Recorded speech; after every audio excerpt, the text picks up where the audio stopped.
Hello everyone and welcome to this special episode of The Shredding Skeptic where we explore Old Quebec City, the linchpin of Canadian history. So join me as we take a step back in time 300 years.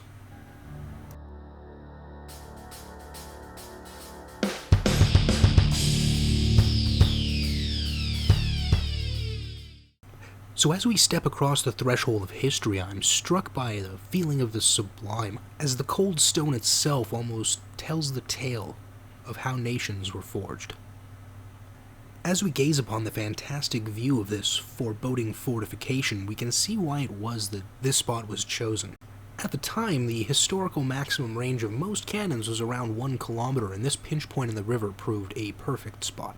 And before us here, we can see the Plains of Abraham, the hallowed ground upon which the fate of the fledgling nation was decided.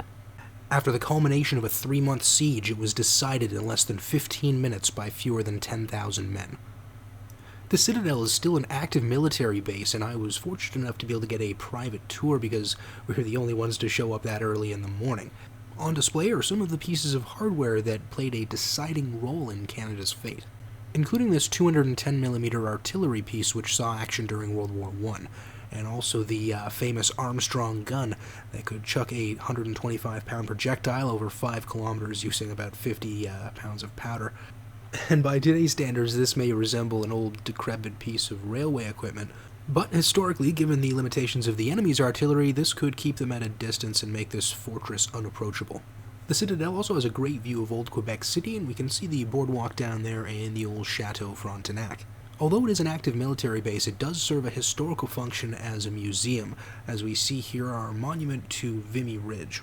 This monument is also set up for soldiers to salute as a form of remembrance for the soldiers that gave their lives at Vimy Ridge, lest we forget. Just a little downriver from the city, we have Montmorency Falls, which is one of the areas where General Wolfe set up as a staging area in preparation for his attack on the city. Nowadays, it's really just a nice place to take a hike and take some nice pictures. The view for General Wolfe would have been much different, however, as he would have seen a lot more of his floating artillery pieces out there to keep the enemy at bay.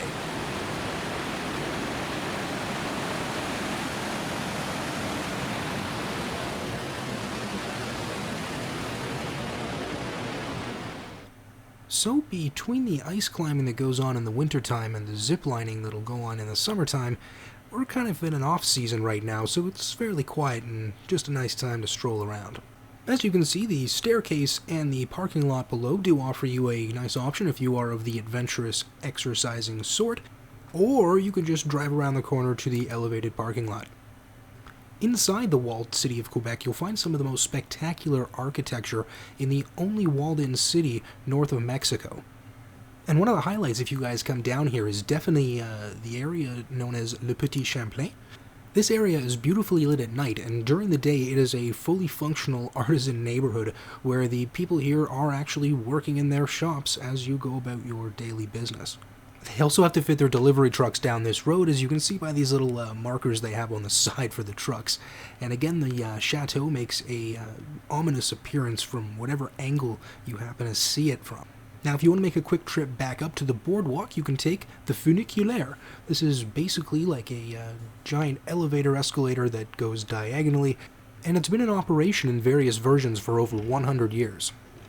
And as we ascend towards the chateau, we get a beautiful view of Le Petit-Champlain below.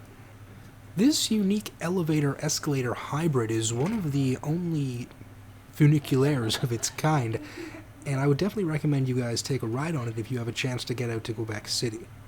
What originally started out as, I presume, a platform of wood powered by steam and counterweights, it is now the epitome of modern technology with such modern amenities as a stop button and windows. And as we reach the top of the track of the Funiculaire, we return right back up to the Old Quebec City boardwalk and right back into the heart of it.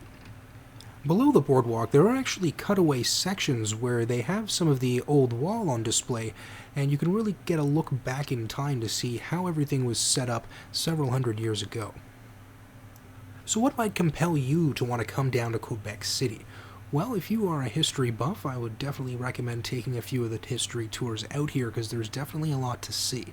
If you're a fan of art and culture, you'll find plenty here at this World UNESCO Heritage Site, where it's been preserved as best it can be to represent the kind of lifestyle that might have gone on back in the 1750s. There's the old chateau in the background. Or perhaps it's fine dining and luxury that you seek. Well, Quebec City definitely has plenty of that here. As we can see, the Chateau Frontenac takes center stage here on the boardwalk and has been the hosting site for many important diplomatic meetings in Canada's history. But despite all the opulence and the history, there's always room for fun in Quebec City. As we can see, this sled run that's been set up presents the curious juxtaposition of family fun against the backdrop of a fortress which was once a very dangerous place to be. So before I get off on too much of a tangent, I would love to hear your thoughts in the comments below. Is Old Quebec City an interesting and compelling place that you might like to visit one day?